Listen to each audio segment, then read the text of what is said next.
नमस्कार, आप देख रहे हैं आज तक। आपके साथ मैं हूं सईद अंसारी। तालिबानियों ने अफगानियों पर एक के बाद एक कई सारे आदेशों का फंदा कस दिया। विशेषकर महिलाएं उनके निशाने पर हैं। दूसरी तरफ ये तालिबानी आतंकवादी खुद चैन में। महिलाओं के प्रदर्शन पर जहां तालिबानी चाबुक चल रहा है, तो खुद तालिबानी आतंकवादी एक आलिशान हवेली में मौज मस्ती कर रहे हैं।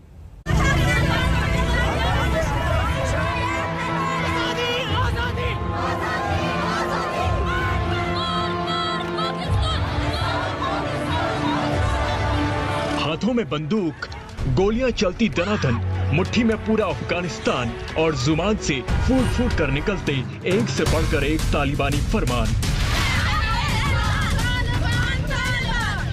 हर फरमान के निशाने पर वो अफगानी महिलाएं जिन्होंने तालिबान की नाक में दम कर रखा है, कह रही हैं हमें पढ़ने दो, हमें काम करने दो, हमें सरकार में हिस्सेदारी दो, हमें अफगानिस्तान की तरक्की में भागीदारी दो। मगर तालिबान कह रहा है ना, हरगिज नहीं। औरतें खेल नहीं सकती, औरतें बिना हिजाब निकल नहीं सकती, अकेले बाजार नहीं जा सकती, और गई तो सजा मिलेगी, उन पर चाबुक चलेंगे।